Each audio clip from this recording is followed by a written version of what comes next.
about.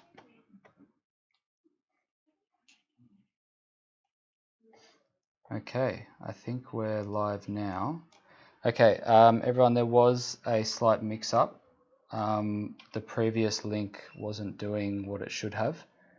So I think now we're on track, and if people are starting to join us, that's a good sign. It means that I guess the new link has been sent around. So apologies for that. I think it just started recording my face and then had to end the stream, and it just looped it or something. So apologies for that. I'm gonna wait a little bit for people hopefully to get the link. I hope it doesn't cause too much disruption. I'm going to just move over to a waiting screen, and hopefully when we see the numbers start to rise a bit, we will commence.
Okay, we're starting to get people come through with the new link.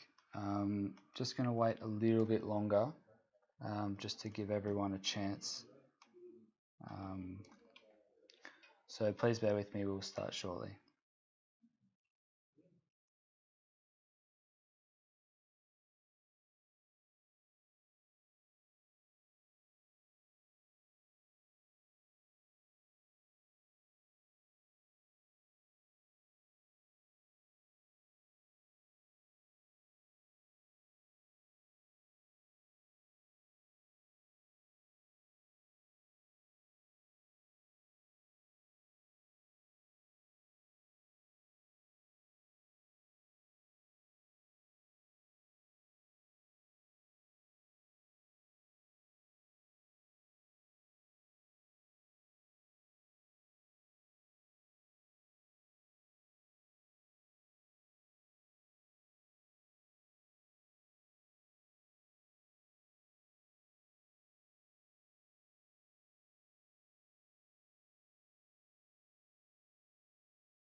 Okay, everyone, I think we might get started just because it is a live recording. Anyone who comes a little bit late will be able to just start from the start and move forward with us. And also, we're just going to begin with, some introductions and housekeeping. So hopefully that will give everyone a chance to find the new link and get across. Again, apologies for the delay. I'm not sure what happened with the first video, but it didn't act like it should, and it caused, I guess, the video to start without the proper presentation. So everything's looking good now. I'm just going to get into it, I guess. So we'll swap over to the slides, and now you should be able to see me pop up in the top left corner of your screen. Alright, so welcome everyone to the first live webinar from the Yarra Riverkeeper Association. We're super excited that we're able to conduct our community activities online, and we appreciate the great response from everyone. So I really appreciate everyone being here, and hopefully you will learn something or gain a greater understanding of what's going on in Melbourne. So firstly, the webinar should run for about 40 minutes, and we're going to have a Q&A at the end. Secondly, I would like to ask that any questions that you have be submitted into the chat, and I will aim to get into them towards the end and get through as many of them as possible. Lastly, there will be a survey sent out, likely tomorrow, about the content of the webinar, as well as answers to any questions that were unanswered during the Q&A. Okay, so let's get into it. So this webinar, Polystyrene Pollution in the Yarra River, is based off of the report released on the 12th of February earlier this year. The project was completed by Nicole Kowalczyk, who was the Education Officer, Cheyenne Barramond and Douglas Yardley from Clean Water Group, and as well as many others who helped out along the way. The project was supported by DELP, the Department of Environment, Land, Water and Planning, and we would like to thank Melbourne Water and Parks Victoria as well for their ongoing support. This was a one-year project, and the aim was to understand polystyrene, or also called expanded polystyrene, and I'll be using the abbreviation EPS for expanded polystyrene pollution, and get an idea of what's going on in Melbourne and where EPS is coming from and why we're finding so much of it in our rivers and waterways. So tonight I'll be bringing the report to you in maybe a less formal manner than our first event, which was done in person. I'll be summarising the report's sentiments. I'll be discussing what we know about polystyrene pollution in Melbourne and where these findings are leading us, and then what are our next steps leading on from the conclusion of this project. So a quick update about the Yarra Riverkeepers. During these difficult times in which we are forced to connect and, I guess, gather online, the team's actually been growing, which is quite interesting. So we've signed on a few new members, including myself, and we've been working from home and always on video calls to get the work done and keep things flowing, as probably many of you are as well. I would like to now conduct a thank you and acknowledgement of the Indigenous communities. The Yarra Riverkeeper Association respectfully acknowledges the traditional owners of the land. As those of us tonight are spread out around Melbourne, we pay our respects to the entire Kulin Nation and pay our respects to their elders, past and present, and any Aboriginal elders of other communities who may be here tonight. Okay, so who am I? I'm the Litter Project Officer. I've come on recently to join the team, and I have a little bit of experience, I guess, when it comes to litter. I've been involved in, I guess, quite a few areas. The first one being, I guess, the microplastic river trawls with Nikki and Neil Blake from the Port Phillip Eco Centre. And I've been out on the boat with them and done the trawls and see how that goes, and I guess that kind of started my interest in microplastics. I've also done the sorting on the volunteer end, going through the samples collected from the river and picking out the microplastic pieces and helping them with their sorting. I've done vacuuming with the clean water group, so you can see in the picture there me holding the vacuum, and that was an incredible experience, just to be on the river for a few days, but also really saddening just to see the level of litter in the river. It really was quite eye-opening to see it from that level. And then I guess all of that contributed to my own work designing and creating a permanent microplastic litter trap, which you can see in the top right. And that was kind of done working with Parks Victoria. We did a bit of testing on it, and the early tests look great. This is an image in the bottom right corner of the results of that. And that was a 6-hour trawl, I guess you could say, or 6-hour test. In which the water passively floats through the net, and I picked out over 1,000 microplastic pieces from that, which was quite shocking when I was doing that. I remember that very well. Okay, so polystyrene. I assume most of you are familiar with, well, I guess both phases of the EPS journey, or the polystyrene journey, but for a lot of people, they would be mostly familiar with it in this form. So clean products that come to you, they deliver your goods or your food, whatever, and that's how the majority of the population understands polystyrene. But if you're like me, the person who kind of can't help but pick up this when you go for a walk, you're more familiar with what it ends up as. So it's pretty incredible how it gets from, I guess, this here on the right, a clean product, to this where it's quite destroyed and damaged and broken up. This was found in the Darebin Creek right next to the water, and that would have likely ended up in the Yarra.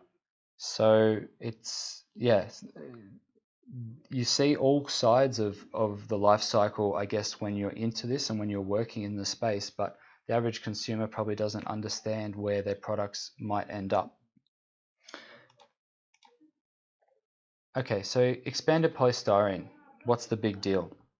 Well, I'd like to start by highlighting some of the research from the report. This figure is from Expanded Polystyrene Australia's website. 71,000 tonnes of expanded polystyrene is consumed but used annually in Australia. Now, of that figure, 24,000 tonnes are imported as packaging with goods. So they come into the country with, I don't know, your new microwave, or come in for your lunch or whatever you've bought. And then there's another percentage of that. There's a very small percentage of this 71,000 tonnes that is recycled and coming back into use. But the vast majority of this figure, 47,000 tonnes to be exact, are manufactured locally from imported resins. Now, that's a big number, I guess, and it's hard to visualize, and it's just some digits on a screen. But 47,000 tonnes just being manufactured locally is enough to fill up 1,060 Olympic swimming pools. So by volume, that's how much space it could take up. For me, that's enough of a visualization, but without jumping too far ahead, I just want to put the idea in your mind. When we recycle and look at the recovery rates of polystyrene, let's say that it's on the lower end. Think about the scale of polystyrene that could be getting lost if we're not reclaiming all of that. So I just wanted to put that in your head, and and you'll see where I'm going with that later on. But if that's not enough, have a look at this.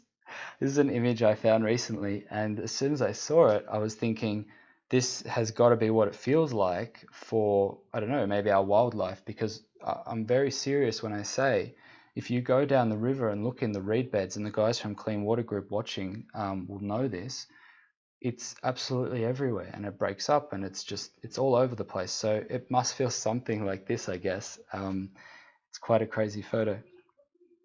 So what are the effects of something like this in terms of reflecting our current state of our environment? What are the effects on our wildlife? If you're not familiar, there's plenty of research out there. I encourage you to go have a look. But wildlife do consume plastic pieces, and they consume a whole range of plastic pieces, and polystyrene is no different. One of the most dangerous concerns about plastic pieces is the chemicals that they accumulate on their surface. These can be many things, including flame retardants or pesticides, and they can leach into the animals' bodies. So there's a whole range of effects that it can cause, but some of them might be poisoning organs or blocking digestive tracts, as well as inhibiting growth.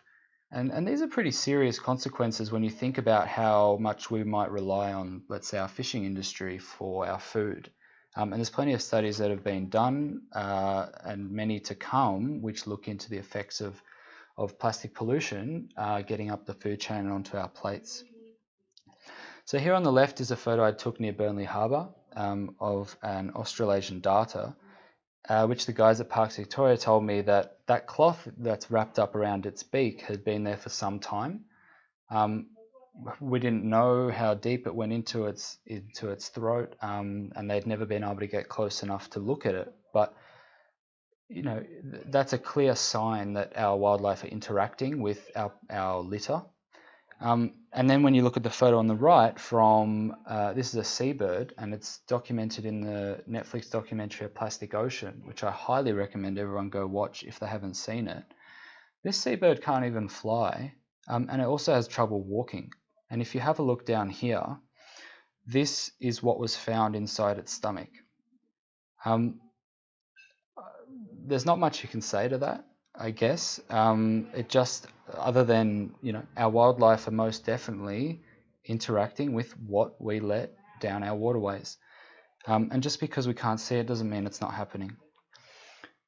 So 22% of the Yarra is urbanised. Now, what does this mean for us and our efforts to reduce polystyrene pollution?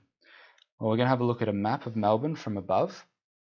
And this is one of my favourite maps when I talk about litter getting into our creeks and rivers, because it shows through colour the density of human population to parklands and nature reserves.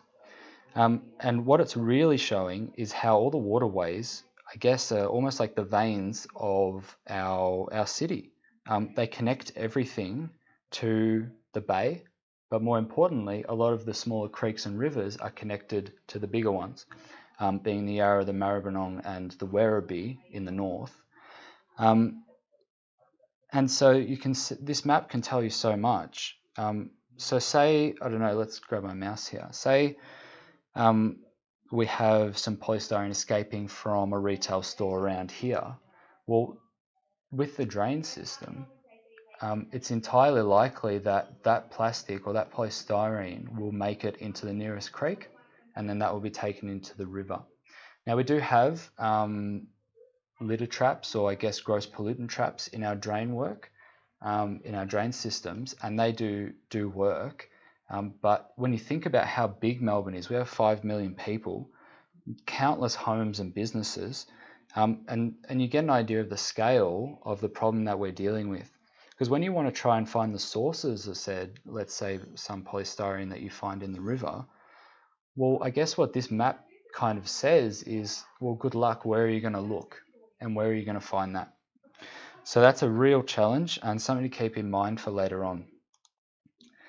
Now in Melbourne, we're lucky enough to have about 16 or 17 Bandalong litter traps, and they're made in Australia by Bandalong International, and that fills me with a lot of pride to be able to say that, because Australia, or Melbourne, is most definitely a leader, I guess, in river and waterway pollution traps. So, you know, we're doing a lot of work in that space, and they help us, one, to remove the litter, but two, to get an idea of what are the biggest categories of littered items. So as part of this project, there was a small component where we analysed the contents of the trap to get an idea of, well, okay, what's coming down the river and what's making up a big percentage there.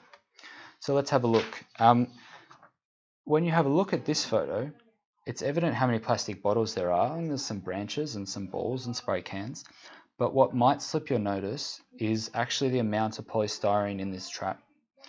And this is not even looking at the individual balls, which is a huge problem as it breaks down so easily. So the plastic bottles take a lot longer to break down. But EPS or polystyrene is infinitely quicker than most other items to just fragment or split. And that's due to the way that they've been manufactured and designed. But unfortunately, they haven't thought about what happens at the other end.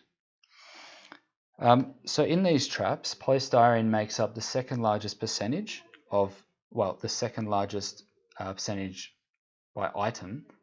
In terms of litter, it's leading, but there is a lot of organic matter that makes its way into those traps. So when we did the audits of the traps, polystyrene came in top of the litter, with plastic bottles being below that. Obviously, microplastics is a different kind of study altogether. This is looking mostly at macroplastics, I guess you could say, but definitely leading. So on the left is a close-up of that trap, and we can see that the polystyrene is already breaking up into tiny balls, and it's not even leaving the river yet, and it's going to potentially make its way out into the bay. And then on the right here, this is a border fence of a facility visited during the study or during the project, and we can see that the pieces that have been broken up and made their way to the fence are already leaking tiny balls through the fence.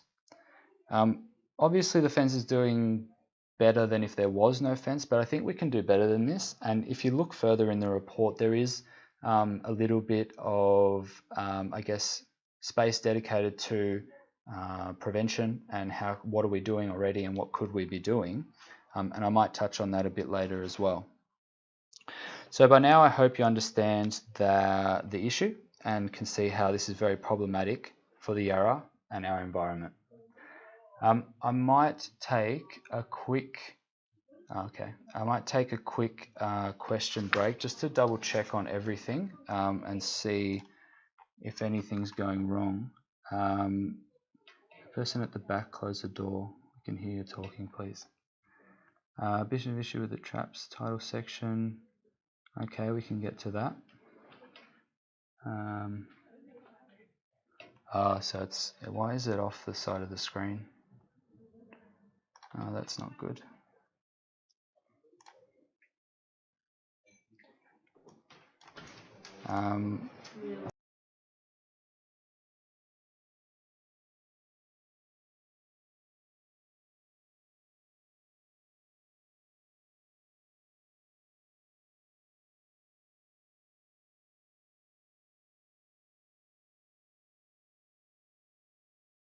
Okay, I hope that should fix the issues of it being off the side of the screen.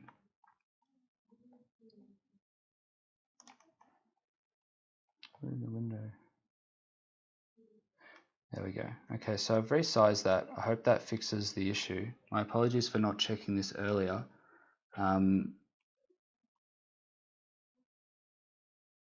Yeah, okay, I think we're good to go. Is everyone okay now?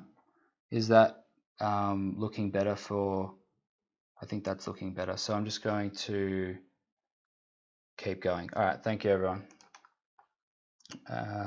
Just go through everything. My bad. It's lucky I put a break in there, isn't it?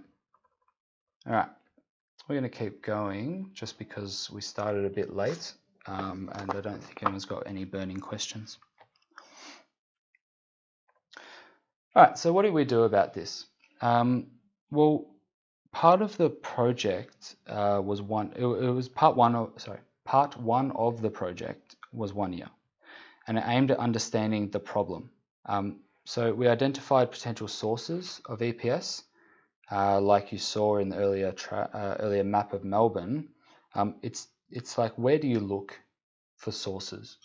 And that in itself is one of the biggest challenges.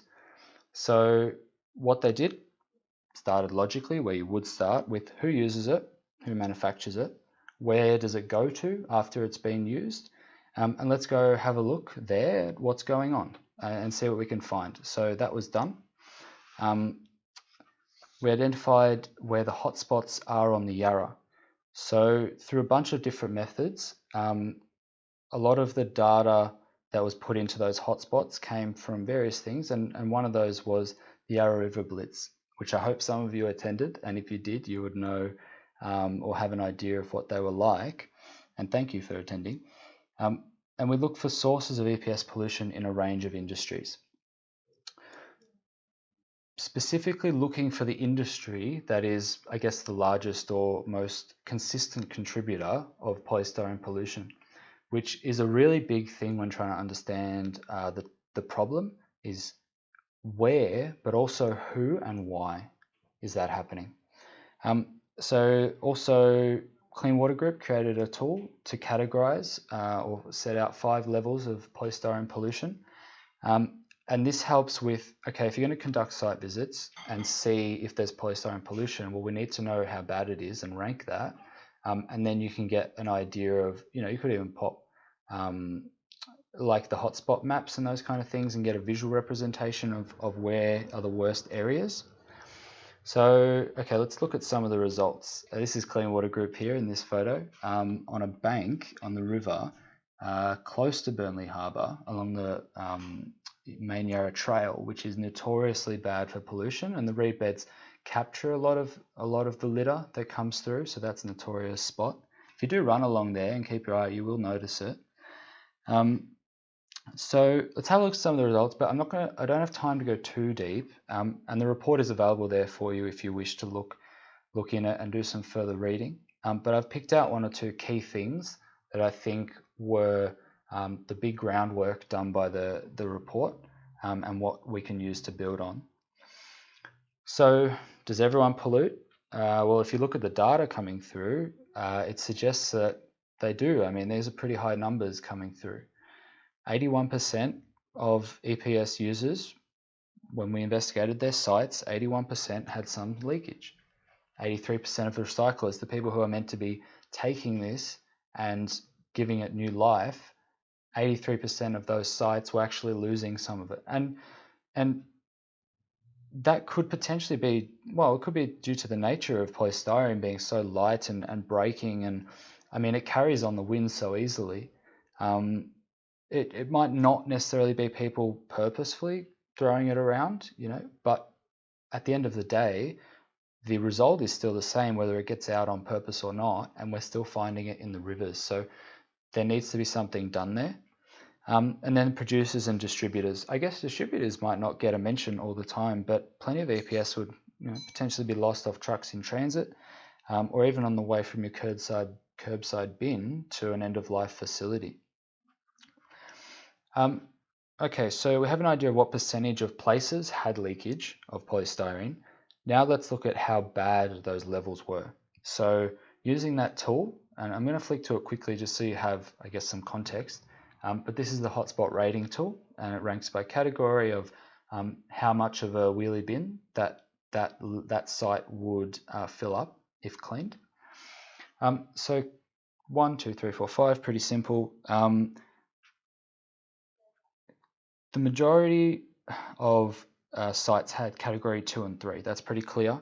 And what does that mean? Well, I'll get into that on the next slide. But what I'd like to point out is category 4, because that's when we're starting to get really serious pollution, and that's a real problem. And for that to be at 14, I guess the same as category, or close to the category 1, and with 3 being category 5, I guess the point I'm trying to make is we can't see everywhere, and this is only for the sites that we looked into. So what would be interesting to know is that an accurate representation of all of Melbourne, or have we stumbled across the worst spots, or maybe the best spots? I'm not sure. And that's, I guess, the problem with trying to tackle something on such a large scale. But nonetheless, that is the results, and there's plenty more graphs and breakdowns of what was found in the reports if you wish to go and have a look. And I spent quite a long time designing those reports, so they look, they're pretty easy on the eye, and they should be easy to look through, so I encourage you to go have a look. So these are the categories, and this was created by Clean Water Group in association with us, and this will hopefully eventually be made public to you, so you can go out and categorize your own sites, and then hopefully upload that data into the Yarra Atlas in the future. And now, if you don't know what the Yarra Atlas is, I recommend you go onto our other video on this YouTube channel, and that was there's a video there explaining it and how you can use it. and we're looking to get that going. But these categories are separated by how much would fill up to 40 litre wheelie bin, and category 4 is half a bin to a full bin of polystyrene. Now, I am not too sure what the radius is for these categories. I can get back to you on that, but I assume the area to be around 1 to 3 square meters. That is a spot, and then you would rate that spot, and that's how much you would associate with how much it fills up. But at the end of the day, we could have only only category 2s, and depending on how many sites have this category 2 pollution, it could still have a large impact on our waterways. So it's not necessarily about how many category 4 or 5s we get, it's how many sites have some level of pollution. So this is the same image from before, brought back. Now, here on the left is a date box from Woolworths, and I know that because I love dates, and I've eaten many of them. No, that is not my litter. And that is an example of something that's really easy to trace back to a source. Although finding the person who littered that is likely impossible, at least we have an idea of where it came from, and then we can maybe go and talk to them or try and intercept it along that pathway. But when you look at the image, the polystyrene circled on the right, well, you're like, well, how would you trace that back to anything? Because it's been so broken up and fragmented, and it's likely going to start to discolor. And you would have a very, very difficult time trying to find out where they came from. It's not like the manufacturers are stamping their logos into their polystyrene boxes, or necessarily. If you looked at the larger piece over here on the left under my cursor, you're starting to get some characteristics that you might actually be able to go and say, all right, let's look at some products and see if this matches anything. But this piece here on the right, we'd have little hope of finding the source of that. So that's another difficulty you have when, a plastic bottle, at least most plastic bottles have their own unique shape. And if you find the top half of it, you can probably tell if it's a Coke bottle or not. But this polystyrene is just so hard to know. So maybe you're thinking, right, well, recycling's got to play a part in this. We've got to be doing something. We've got to get this and save it and turn it into new things. And you're right, we should. But let's have a look into the recycling issue of polystyrene and see what the report has found. Okay, so if your polystyrene is intact, or even if it's a bit broken, but it's still white, it's still clean, and it fits these top 3 categories, then go for it. Give it to a recycler if you know where they are. There's a list in the report of all the places that take polystyrene, and I encourage everyone to at least look at that part, so that when you do come with a piece of polystyrene in the future that you want to get rid of, you're not putting it in landfill, because I'm going to talk about that in a second. Anyway, so yes, there's some categories of polystyrene that can't be recycled. I'm assuming that is in the traditional sense of the infrastructure that already exists. I'm not sure whether they would be recyclable with new technology or new plants or those kind of things. But we'll talk a little bit more on that in a bit. So if it is any of these 6 bottom categories, there's not really much we can do traditionally. So the emphasis there on recycling is, well, we need to be collecting what we are using and not let it escape. So let's look at some figures. 7.6% of polystyrene was recycled in 2019. That's a really low figure when you think back to the swimming pool, how much we are just making in Australia from imported resin. If we're only recovering or recycling 7.6% of that, then how much of the rest of it is either being lost or being sent to landfill, as you can see? Where's it going? What's happening to it? And why aren't we recycling? Why are those figures higher? Now, Nikki talked about that in the report. I recommend you look at that too, because there's many reasons why polystyrene is not making it to our recyclers. And that's potentially perfectly good polystyrene that could be recycled that's being sent to landfill. So 12,000 tonnes were sent to landfill in that same year, And these figures have the attributed references in the report if you want to look into it more and find where that data was found. But something's clearly going wrong with our handling and end-of-life process for that to be going on. That's pretty clear. Now, what you should be wondering is how many elephants is 12,000 tons sitting in our landfill? And that would be 1,920 elephants by weight of polystyrene making it to landfill, unable to decompose, probably going to sit there and maybe break down into smaller pieces and then get carried by the wind and taken over the fence. And that might be an exaggeration, but at the very least, it's just going to sit there. And that's not helpful for anything. So I don't know, it's interesting. We're going to look into that, what's going on there. So what does all of this mean? What does everything that I've told you so far, what is it showing us? It means the current practice is not working. Maybe it means that people are unaware of what's going on, or if they are aware, they're not necessarily worried because they don't know what it does. Or possibly also, it means that the current laws or the enforcement of those laws aren't either working, they're not happening. I'm not sure what's going on. I need to, I guess, look into that more. But at the very least, we're not catching what goes on. Because if we're ready to enforce it and something's still going wrong, it means we're not catching it. So I think there's still work that can be done in that area as well. Okay, so where does that lead us then? Well, there's a few things we can do, fortunately. We could increase our knowledge of the polystyrene industry, and that would allow us to increase our work with the circular economy, which is a really big thing, and it should be a big thing. And we can look at the recovery of polystyrene. So the better you know the industry, the better you know where to collect it from, the more you understand what you're missing, and hopefully all of that information together can increase the conversion rate of recycled polystyrene. We want to know who's losing it, why they're losing it, where's it going, how can we intercept that and get it going back into the economy, or the circular economy, I guess you could say. One of the viewers submitted a comment prior to the event about polystyrene being used in numerous applications, like where it's melted down used in benches or extruded into plastic. And that is a perfectly good end-of-life option for polystyrene. For those of you who know the difficulties of recycling, I guess some of the more difficult plastics is, well, the quality that it comes out as when it's been recycled is not as high as it was when it came in.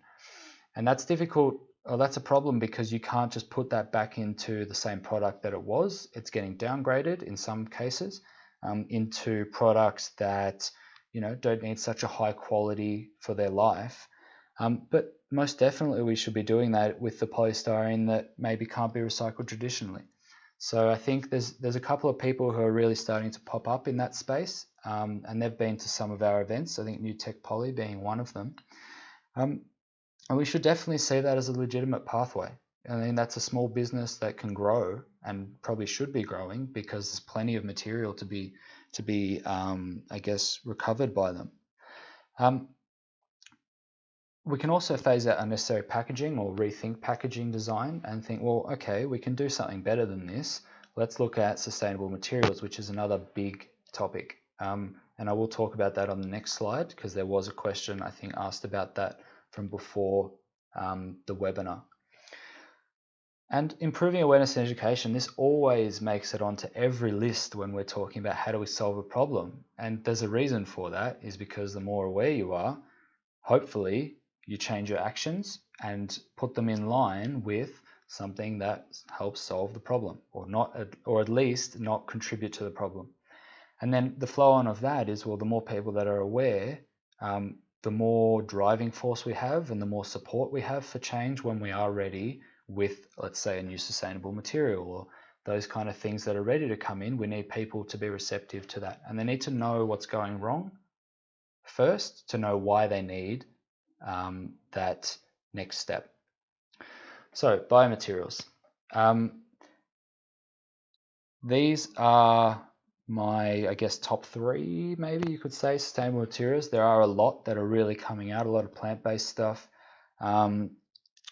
I think there's still a little bit of work to be done in terms of, well, all right, let's look at the economic, potential of something like this. Does it cost way too much?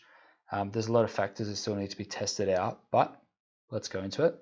The first is bagasse, and this is made from leftover sugarcane production, where the sugar is extracted and given to you, and the leftover cane is blended and produced into kind of material that makes up that cup that's in the other half of that circle.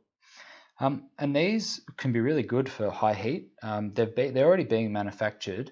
I think the biggest issue with that is maybe awareness and price and just availability in general. But they're good for consumables. It's a natural byproduct of a process that already exists, and it can be composted within a month, but it must be in a compost.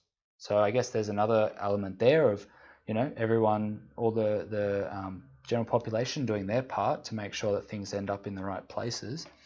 And then we have wool, which is actually quite interesting and it's starting to become popular for fresh produce and things that need to be kept cold, fruits and vegetable transport, or even pharmaceuticals this company is using it for. So due to its thermal properties or insulating properties, it's being used. And it's totally compostable and biodegradable and is a byproduct of rearing sheep. So again, that byproduct is really nice because the industry is already working. It doesn't automatically legitimize a sustainable material, but it does help.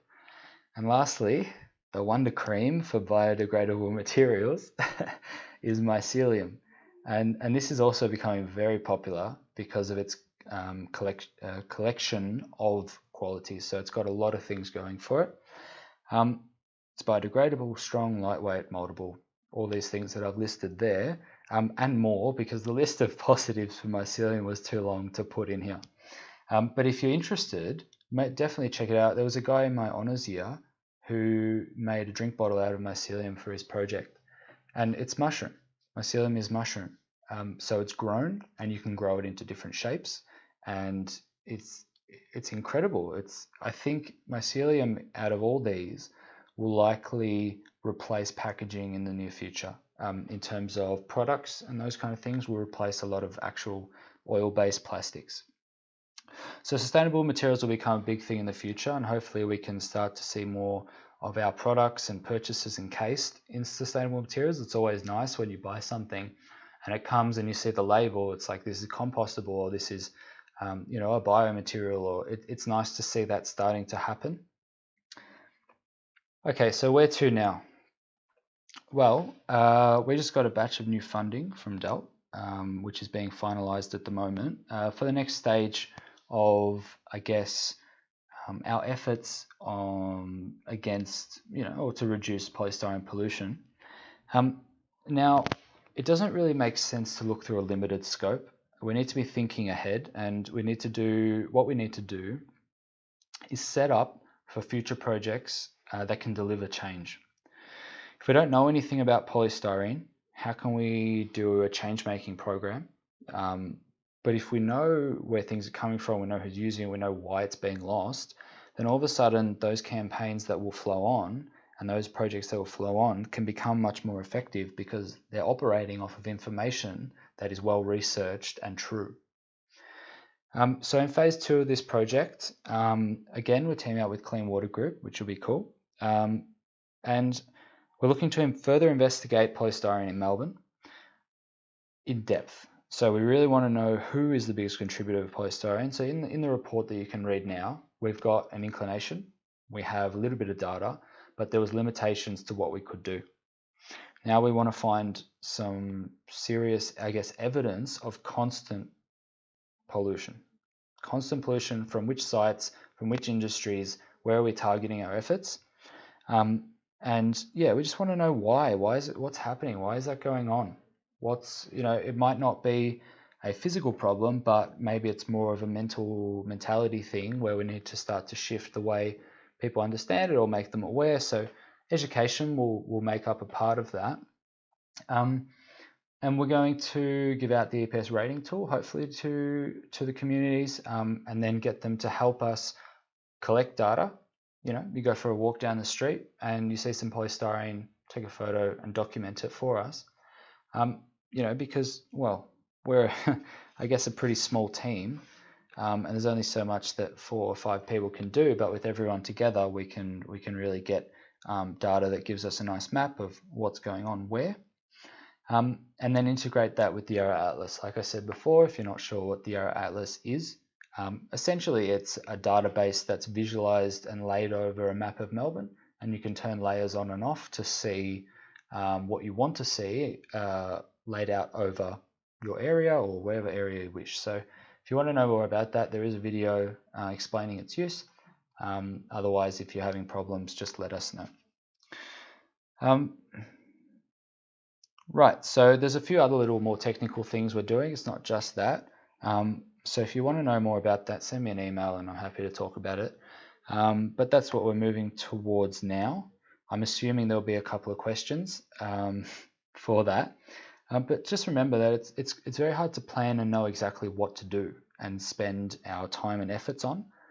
But understanding the problem and mapping it is a big one, because then it could be another group who comes on and say, oh, that's cool, we've got some information that you put together on this issue. How are we going to take that and use that in our own solution or intervention? What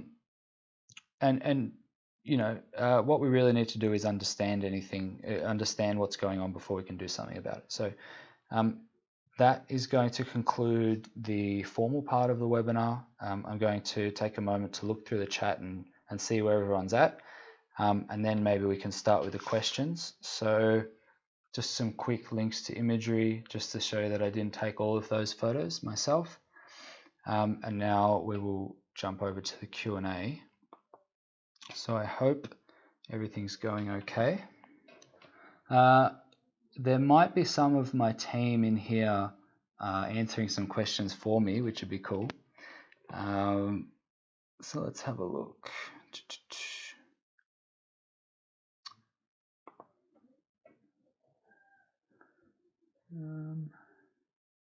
Seems like there's a lot of discussion going on, which is good. It's a place for discussion, that's okay. Question, you mentioned a mapping tool. The mapping tool, yes. So the mapping tool is, I guess, either the Yarra Atlas or no, it wouldn't be the category range. It's probably the Atlas you're referring to. Is that correct, Lisa?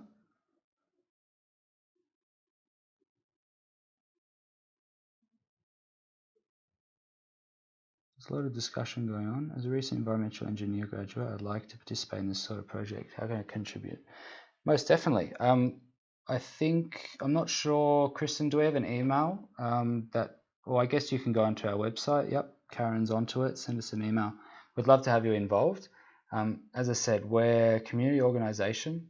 If you can help us, awesome. If we can help you, even better. So yeah, if you're looking to get involved, please let us know. We're always taking volunteers and that kind of thing. So thanks for that. Putting energy into lobbying retailers.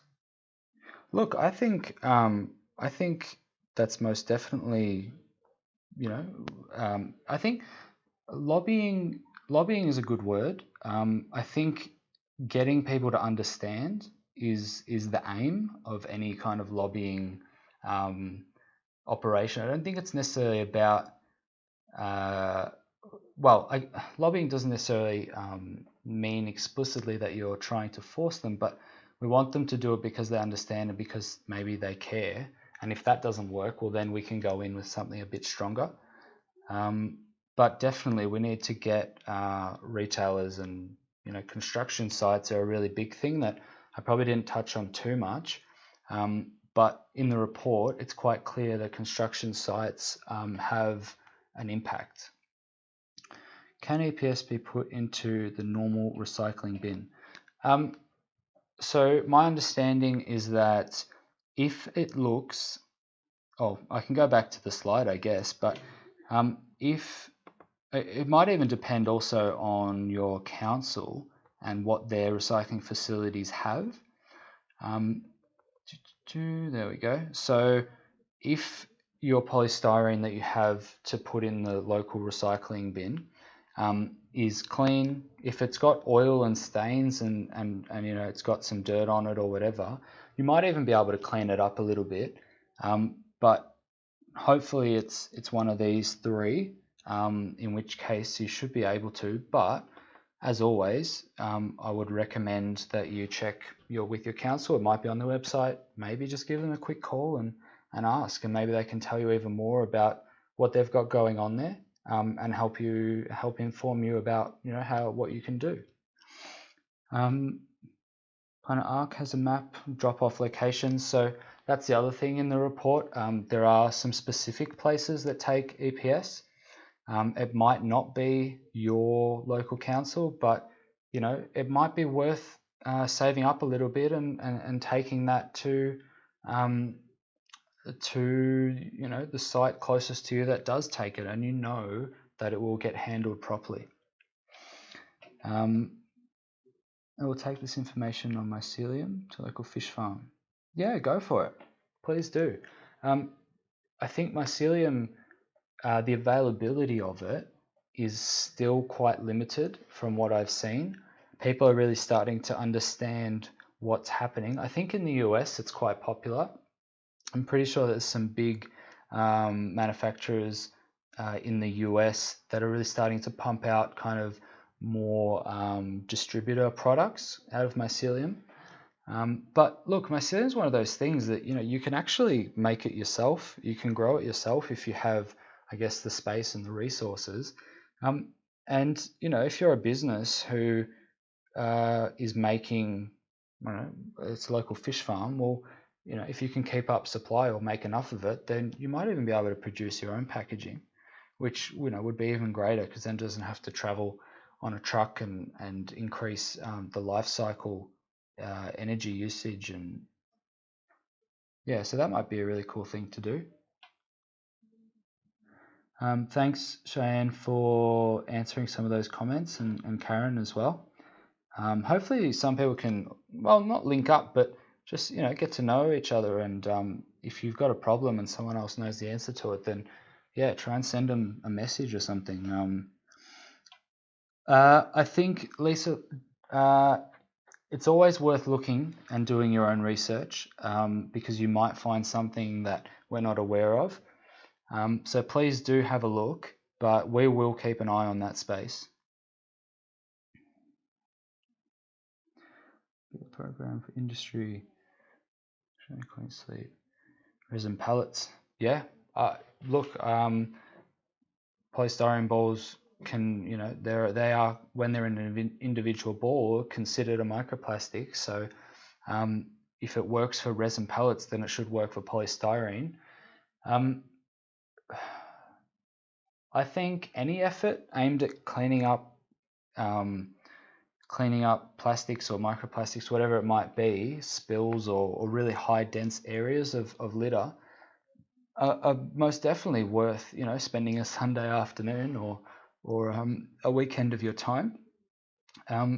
If no one's doing that, well, you know, maybe it's your calling to run something like that, or see what you can do, rally up some friends and do something about it. So in Melbourne, it's a fantastic project for mycelium in acoustic installations.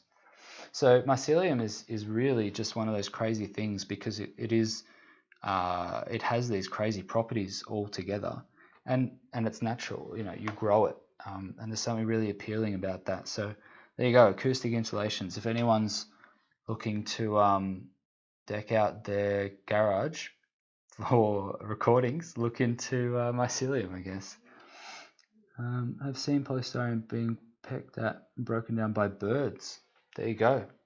Well, I mean, if you've seen it happening, it means it happens, and I don't doubt that it's happening all over the place. Now, that's an interesting point, because I guess when people think of plastic in the water, they kind of forget maybe that birds live and eat from the rivers as well. Just like you saw in the presentation with one of the birds that had the plastic wrapped around its beak, or the cloth. So yeah, most definitely, I believe that birds would be pecking at it, especially if it's got remnants of food on it and it smells nice, maybe. Could be definitely happening. Oh, with river experiences, my children to their learning to their school. Will the slides present to be available? So most definitely this video has been recorded and it will be uploaded to the YouTube channel, and you can play that back as much as you want. You could share the video, it could be presented as is, or you could do summaries of it or all kind of things. So yeah, most definitely this will be around for you. It's not really going anywhere. I'm just going to scroll up to see what I missed. What's within a month in household compost, or is it only in commercial compost systems? With the bagasse, the byproduct of sugarcane production, from my research, I think that 1 month time frame was given in maybe a commercial compost system.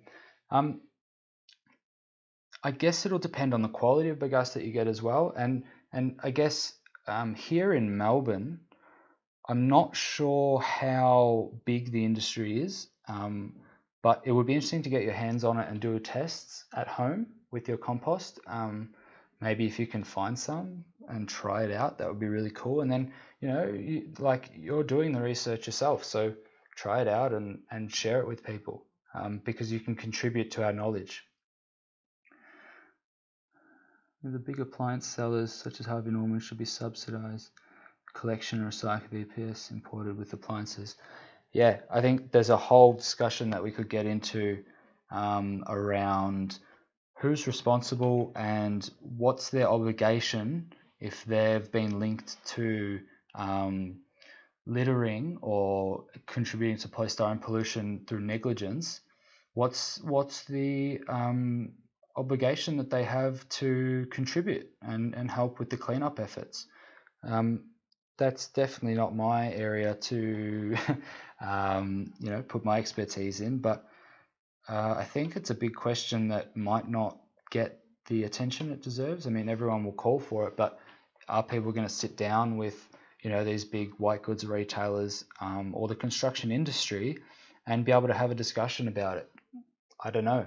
I'm not sure if that will happen. It would be great, but for now, all we can do, I guess, is document it, make sure that it's heard, make sure that we're keeping records of what's going on, so that when it comes time for things to be done about it, well, we have the evidence. Please chat to Ross from Beach Patrol. See if phase 2 of the litter stopper app will allow a photo to capture evidence.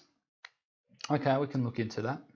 I think this chat is being saved, I believe, so we should have access to all the comments, and I believe Kristen is going to be at least copying and pasting them into something that we can work through later. So it sinks, so expanded into foam. Fruit punnets that will be filled with fruit punnets that have sunk. Yeah, I think looking at, from my work that I've done with microplastics, a lot of the discussion was always around, well, okay, we can see the stuff that's on the surface, and there is a lot of stuff on the surface, but what do we not know about what's going on underneath? I know Farm from the Port Phillip Eco Centre, he has worked with some students to develop something to sample the water from below, from under the surface, and hopefully that will give us some answers to those kind of things, because we could likely have a whole bunch of polystyrene, because the other thing that I've read is a lot of the plastics can accumulate, I guess, like those organic pollutants on their surface, and it changes the way that they interact with the water, and apparently they can sink.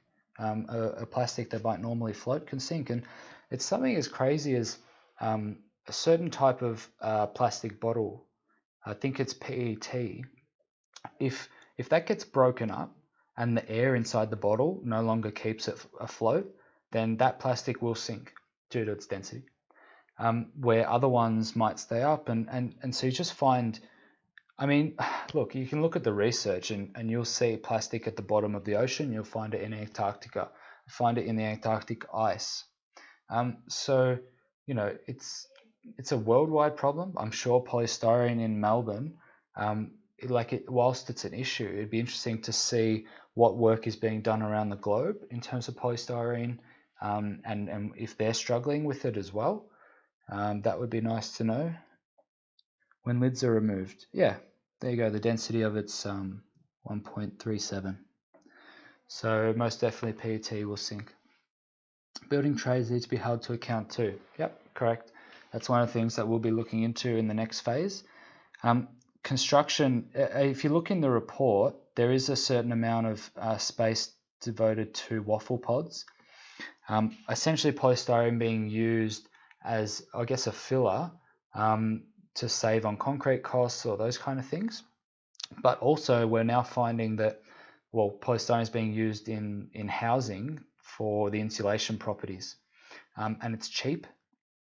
So when they cut, and this is something that Andrew will tell you all about, but when they cut up the polystyrene on site, they're cutting it up maybe carelessly, maybe they know what's happening, don't care, maybe they're not noticing, but polystyrene will fly all over the place, and you know there could be plenty of work done in that space, and I'm keen to, with the information that we gather from the next phase, to put together something and take that to, I guess, whoever we can in the building and industry, and I guess make some noise, but just at least get them aware and maybe hopefully get them to care. We'll see how that goes.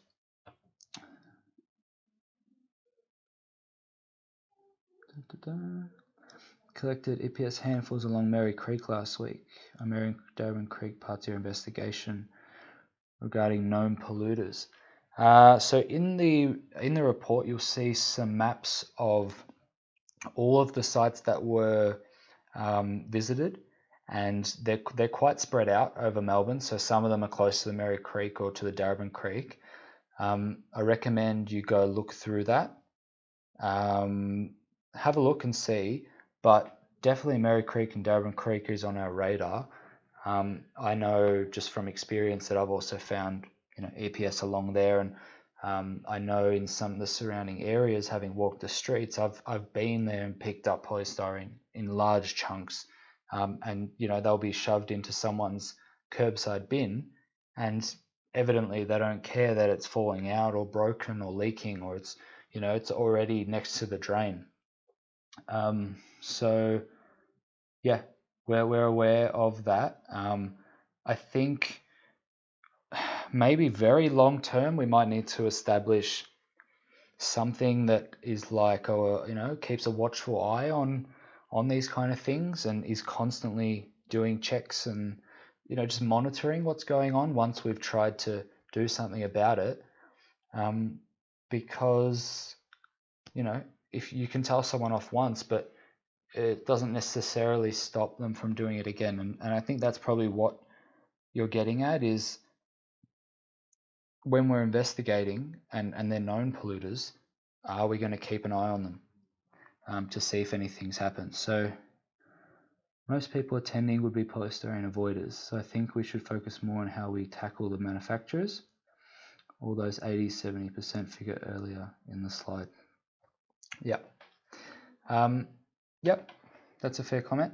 I think there's still a lot more to be known as well. Like, we do know that our hunch is that's where it is, because they probably move the largest volume of polystyrene, and you know, I don't like to say it too much, but there might be less of an incentive or less of a mindset around, all right, well, let's be careful about what we're doing here and make sure that this doesn't escape.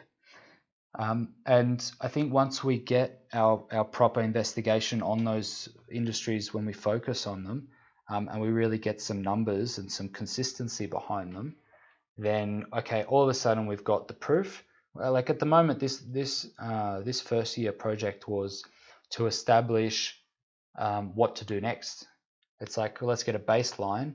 Now off that baseline, we'll move forward in a targeted direction.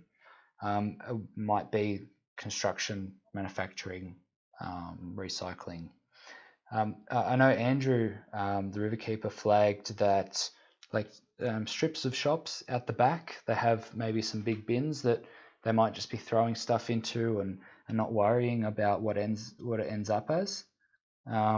So you know, there's lots of places to be looking at, and whilst construction and manufacturing will likely be a big one, we do have to still look everywhere. I've had some success reporting local housing developers using SnapSense Solve. Yep. Local officers visiting sites to remind homeowners of obligations. Skirts on fences. Excellent. That's really good to hear from Gillian. I think that's exactly what we need to be doing. SnapSense Solve is really cool. We're well aware of that. And we are looking into those kind of reporting apps. But it's really nice actually to see that the law officers came out and did do their job. Now, you know, obviously there needs to be a follow-up to see if the skirting on the fences did happen. I would hope that they did, and it might even be worth going back out there, Gillian, just to see did they do it, and yeah, keep an eye on that. But thank you for doing that.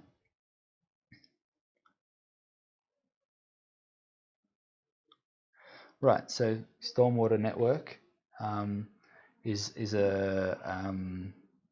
I guess if we can map the stormwater network and get information from it, then yes, it's most definitely a resource.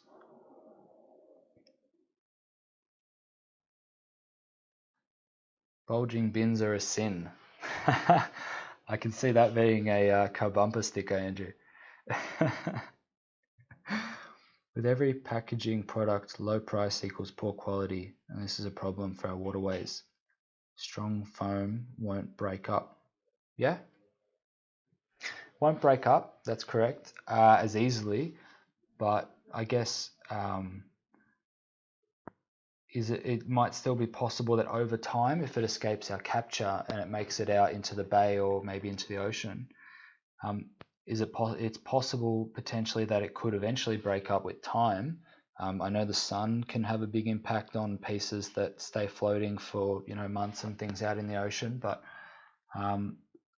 most definitely if it doesn't break up, it might be easier for us to capture before it gets out. So if it's breaking up, yeah, to the bumper sticker. If the packaging is breaking up before we can even capture it, then you might be capturing one piece out of 20. And if you use something that was a bit stronger, you might just capture the whole thing before it breaks down. If it's a single-use item, it's hard to know whether to create something.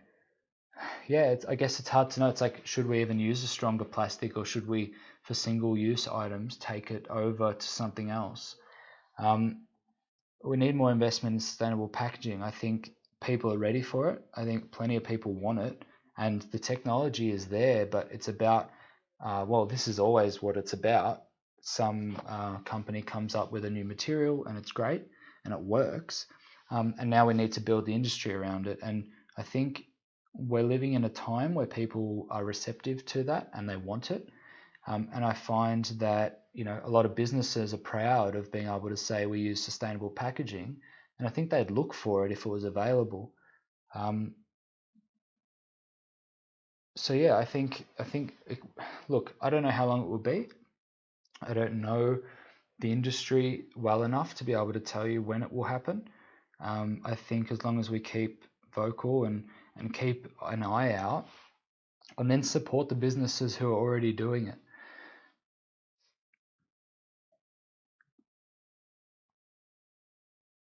Make it a once-only report. Traps on stormwater systems near source. Yeah, I think what I look at when I consider the litter space over time, because I know we put a post up not long ago on our Instagram about a report that Andrew found from 1994/5, and in that report, which I also recommend people have a look at if you can find it. There should be a link to it on the Instagram. But that report we had a look at, and me and Andrew were like, wow, this is rather incredible, because back then in 1994 and 5, they were aware of most of the problems that we have still today. And you know, in terms of when we so we know what's going wrong, we know we have a problem, and then everyone goes, all right, well, what are we going to do about it? And apparently it seems we've been saying, what are we going to do about it, for 20 years. Now that's through no one in particular's fault, but you know, we need to, I guess, keep moving forward, try different things. You know, if someone's saying that, well, we need to try increase our stormwater systems and work on that. Well, all right, let's devote some resources and work on that. And in another area, we've got our cleanups, and it's going to be a response from a whole bunch of different areas, you know, in order to tackle this. And we got to work with the growing population. We have to work with education. You know, there's going to be a lot to do.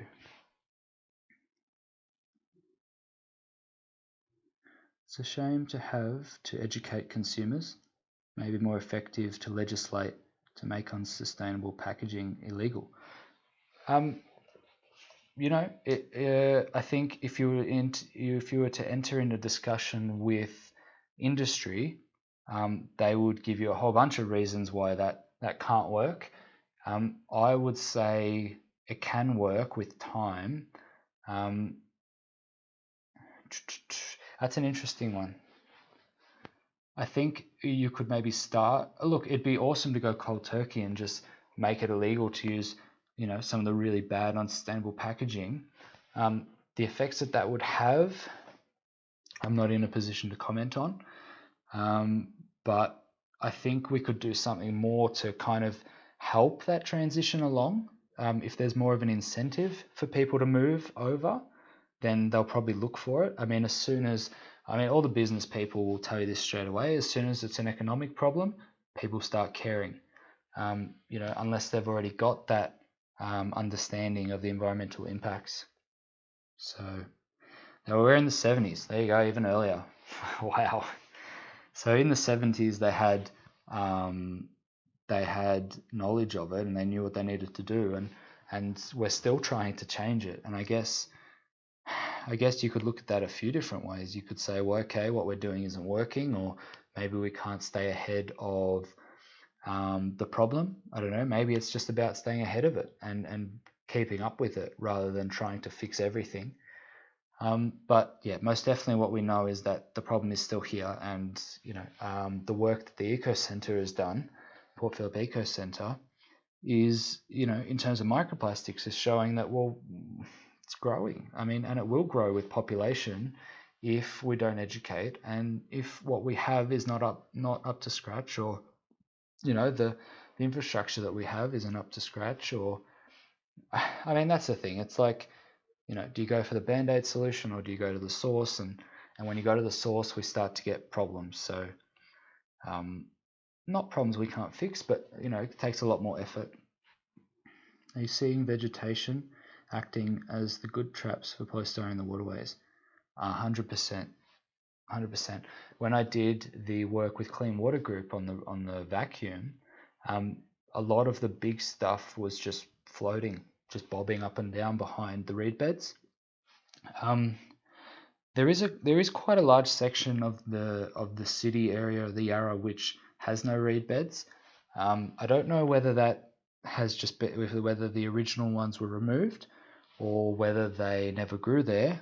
I find that a little bit hard to believe, but there is you know, wherever you do find reed beds along the bank, you will likely find pollution or polystyrene there.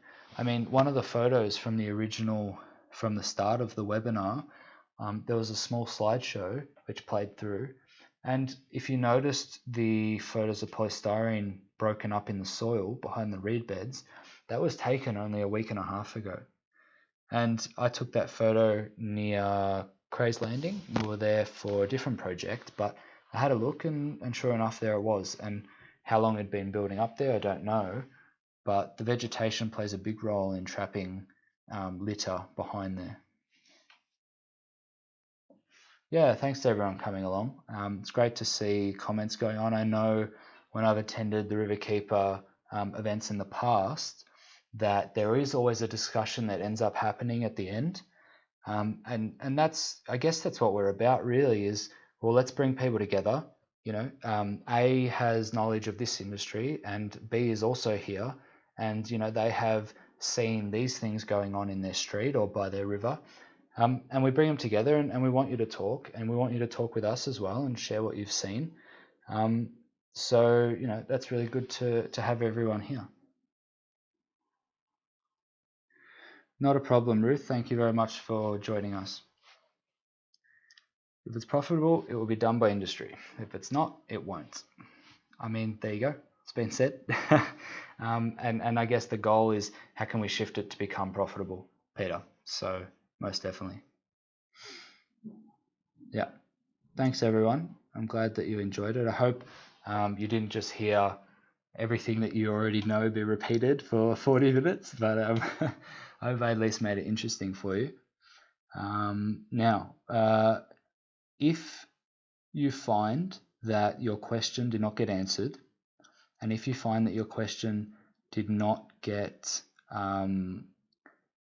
answered in the document that comes out, please email us, because it's not because we didn't want to answer it. It's most likely because we might have missed it. I've seen one that I've missed here. I don't know if Alicia is still here, but can you please mention the 3 types of EPS that can be recycled? How best can the everyday person recycle these? So I would encourage you to maybe take a screenshot of the screen I have up now, or most definitely, if you're someone who has some polystyrene coming into your house and you know that in the future you will need to recycle it, I would advise you as the everyday person, if you feel comfortable making a call to your council and seeing where what their policy is or what infrastructure they have to recycle it, please do that. Otherwise, we can link you to the report, or you can find the report on our website, and there is a list there of all the places you could take it to, and you can match that up with what's in your area, and maybe once a month, if you save it up and it's worth doing a trip and you go out and take it and you know that it's been taken care of. But if you want to know the 3 types that can be recycled, generally, this isn't necessarily for every single municipality, but take a screenshot of what's on the screen at the moment, and this will be on our YouTube channel, so you can watch it back and make sure you get a good shot of it. But yeah, I think the information is there. It's just a matter of clarifying it, and then I think you'll be fine. Precious Plastic Monash, working melting down plastic waste. Yep, Precious Plastics is a great project that's worldwide. I've done a bit of research on that, and I think if you can get involved in that, look it up and get involved, because the more people who take that up, it's a very community-based thing, and you could find someone who's already operating and melting down stuff, and then you can send them your plastic waste, and it's a resource for them. So Precious Plastics, look it up and get involved if you can. It's definitely a great project. Cool, you are still around. At least I got to you before you left. Thanks, Alicia. Thank you everyone. Okay, I think we might wrap it up there. As I said, if your question wasn't answered, I will endeavour to get something to you. There will be, I guess, some sort of summary document maybe put up. I mean, this video in itself is serving as, I guess, some knowledge for you, or like a summary that you could watch again, and refer to it as much as you need to. But we are always an email away, and you can contact us, and we'll do our best to get back to you. So yeah, look out for the survey that'll come through, and also look out for, I guess, the next document that we can get to you, which has questions answered and maybe a bit of an expansion on some things. I'll put together maybe something small, just expanding on some of the topics that people were keen to hear about. Yeah, I think that's pretty much it. Everyone, go and enjoy the rest of your Thursday night. Maybe relax or do whatever it is that you like to do. Yeah, I think the discussion is a valuable part, and it's good for me as well to hear what people have to say, especially being new to the role and keen to step up and enter the space and do something about it. I'd be happy for most of you to message me when you need to and keep me informed. So thanks, Michael, as well, and thanks to everyone who was watching. I think I'll end it up here just so it doesn't get too long. But as I said, thank you again. Enjoy the rest of your Thursday night, and look forward to future webinars that we have. We have a couple coming up. I don't have dates yet, but we will be doing more things during this time when we can't gather you all together, for your own discussion in person and those kind of things. But yeah, we're keen to keep going, and nothing's stopped yet. We're kind of just beginning. So let's see what we can do. Thanks, everyone. Have a good weekend or good Thursday night and weekend after that.